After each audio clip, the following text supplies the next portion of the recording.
Introduction کروایا جاتا ہے اس بل کا، اور اس کا مقصد بتایا جاتا ہے کہ یہ جو قانون، یہ جو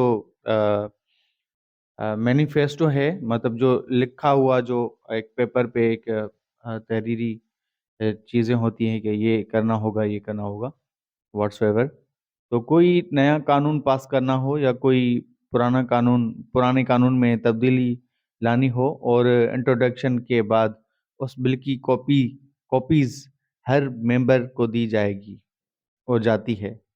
پھر اگر اس بل کے خلاف کوئی کمنٹس آئے یا آتا ہے، تو اگر کہا جائے کہ یہ تو ریپگننٹ ٹو دا اسلام ہے، یہ اسلام کے خلاف ہے، اور یہ جو بات ہے وہ کانسٹیٹیوشن آف پاکستان 1973 میں لکھی گئی ہے کہ کوئی بھی قانون اسلام کا جو نظریہ ہے اس کے خلاف نہیں لایا جائے گا. تو اگر کسی لا کے بارے میں یہ آبجیکشن ریز ہو جائے تو وہ ریپگننٹ ٹو دا اسلام ہوگا، تو وہ اسلامک آئیڈیالوجی کونسل کو بھیجا جائے گا. اب یہ سوال ہے کہ اسلامک آئیڈیالوجی کونسل کون ہے؟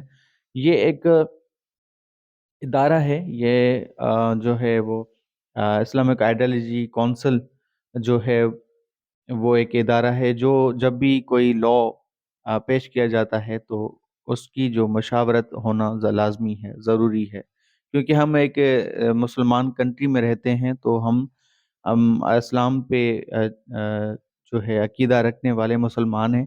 تو ہم اسلامک آئیڈیالوجی جو ایک کونسل بنی ہوئی ہے، ایک ادارہ بنا ہوا ہے، اس کو یہ بل کی کاپیز بھجواتے ہیں فار ایکسپرٹ اوپینین. اس پہ جو ایکسپرٹ اوپینین وہ جو ہے وہ تبصرہ کرتے ہیں کہ بھائی ہاں یہ اسلام کے خلاف تو نہیں ہے کہیں. تو اگر وہ پاس کر دیتے ہیں یا اگر کوئی امینڈمنٹ کرتے ہیں تو بھی ٹھیک ہے، اگر نہیں کرتے تو پھر وہ واپس آ جاتا ہے. پھر اس کے بعد جو ہے فرسٹ ریڈنگ ہوتی ہے اور آگے کاروائی ہوتی ہے. تو وہ اپنی ایک رائے دیتے ہیں، ہاں یہ واقعی جو ہے ریپگننٹ ہے یا نہیں. اور اگر تقریباً اور اگر یہ جو ہے وہ کلیئر کر دیتے ہیں، وہ تقریباً کلیئر ہی ہو جاتا ہے، یہ کلیئر کر دیتے ہیں تو اس میں کچھ جو ہے امینڈمنٹس کی جاتی ہیں. تو پھر یہ بل جو ہے وہ ہاؤس میں واپس لایا جاتا ہے. اور جو ہے کمیٹی جو اسٹیج ہے، کمیٹی اسٹیج آپ کو پتہ ہونا چاہیے کہ جو لوور اپر اور لوور ہاؤس ہیں ان میں جو ہے وہ کمیٹیز بنائی جاتی ہیں. پھر یہ بل اس جو ہے وہ ریلیونٹ کمیٹی اسٹیج کے لیے فارورڈ کیا جاتا ہے for the purpose of expert opinion یا آرگومنٹس کے لیے. تو ابھی اس پہ ہم اس کو سمجھیں گے کہ جو ریلیونٹ جو کمیٹی اسٹیج ہے یہ کیا چیز ہے. یہ فار ایگزامپل اگر وہ بل جو پبلک ہیلتھ کے ریلیٹڈ ہے تو وہ وزیر صحت کو جائے گا، اور پاس اس کو اس کے پاس جائے گا. یا اگر کوئی ایجوکیشن کے حوالے سے ہے تو وہ بل پھر اس کو ایجوکیشن منسٹر جو وزیر تعلیم ہوگا اس کے پاس جائے گا. دیکھیں جو ہمارے فیڈرل منسٹرز ہوتے ہیں، وزیر صحت، وزیر قانون فیڈرل منسٹرز ہیں، تو ان کی جو کیبنٹ ہے ان کے پاس جائے گا یہ بل. کیونکہ ان کی جو کمیٹی بنی ہوئی ہے، کمیٹی اسٹیج بنی ہوئی ہے، ان کی مشاورت ہونا لازمی ہے. کیونکہ جو کمیٹی اسٹیج جو ریلیونٹ کمیٹی اسٹیج، ابھی یہ سمجھیں کہ ریلیونٹ کابینٹ اسٹیج کیا ہے. ریلیونٹ کابینٹ جو ہے اسٹیج وہ یہ ہے کمیٹی کہ میں جس حوالے سے، اگر وہ صحت کے حوالے سے تو صحت کے وزیر کے دفتر میں جائے گا.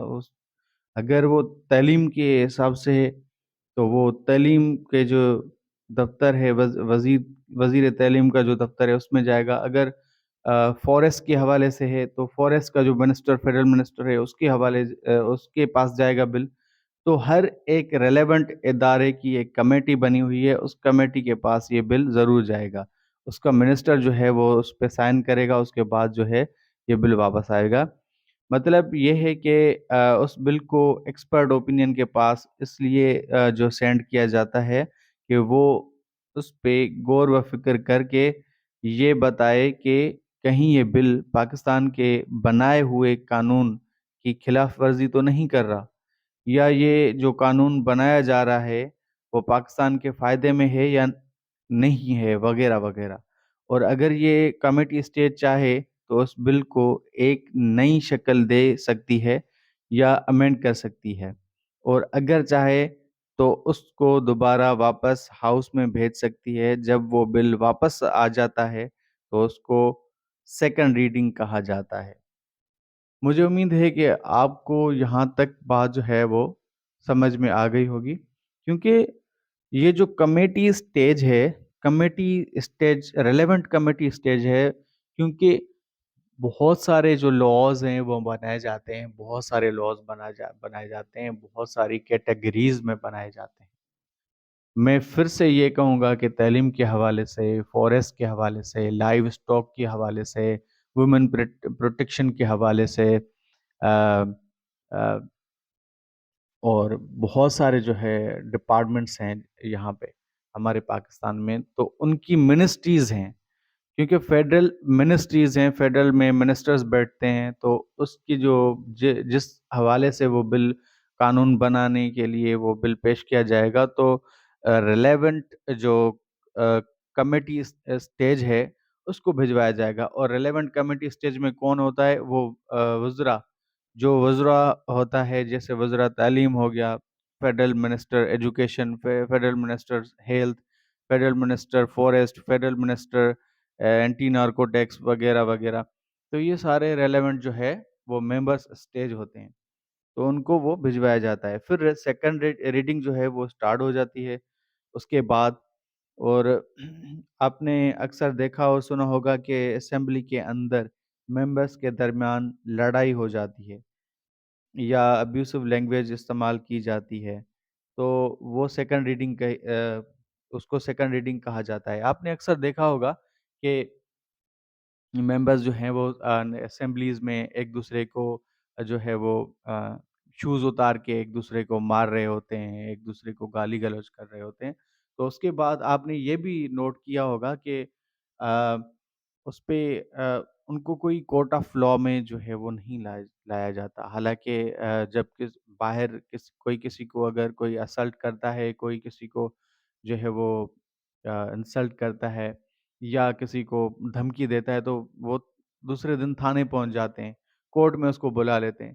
تو یہاں پہ ایک سوال پیدا ہوتا ہے کہ بھائی وہ جو نیشنل اسمبلی میں جہاں پہ یہ سیکنڈ ریڈنگ ہوتی ہے، وہاں پہ تو لوگ بھائی ایک دوسرے کو مارنے کے لیے تلے ہوئے ہوتے ہیں، ایک دوسرے کو جو چپل اتار کے مار رہے ہوتے ہیں، تو ان کو کورٹ آف لاء میں کیوں نہیں جو ہے وہ لایا جاتا؟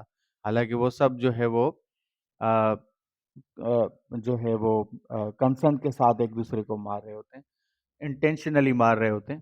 تو بہرحال یہ سوال ہے، بہت ویلڈ سوال ہے، کوئی بھی آپ سے پوچھ سکتا ہے کہ بھائی ان پہ کوئی قانون کیوں نہیں جو ہے وہ لاگو ہوتا؟ تو یہ ایک ڈیلیگیٹڈ لیجسلیٹو ادارہ ہے، جیسے کہ کورٹس جو ہے وہ آزاد ہیں، اور جو ہے وہ نیشنل اسمبلی جو ہاؤسز ہیں ہمارے پارلیمنٹ، نیشنل اسمبلی، سینٹ، یہ ایک آزاد ادارے ہیں، ان پہ کوئی جو ہے وہ کورٹ آف لاء نہیں جو ہے وہ ہوتا، ان پہ کوئی بھی یہ آزاد خود مختار ادارے ہیں، ان پہ ان کو جو ہے وہ کورٹ میں ٹرائل ان کے خلاف جو نہیں ہوتا، مطلب اگر یہ آپس میں یہ ممبرز آپس میں لڑ رہے ہیں تو ان کو کوئی کورٹ میں جو ہے وہ نہیں کر سکتا، کورٹ آف لاء میں نہیں لایا جا سکتا۔ ان کی جو بات ہے وہ کورٹ آف لاء میں سمپل ورڈز، ان کی جو بھی بات ہے وہ کورٹ آف لاء میں نہیں لائی جا سکتی۔ ابھی یہ ویڈیو پورا ہو گیا ہے، 15 منٹ کا ہونے والا ہے، تو ابھی ہم اس کو پارٹ تھرڈ میں جو ہے وہ آگے ڈسکس کرتے ہیں۔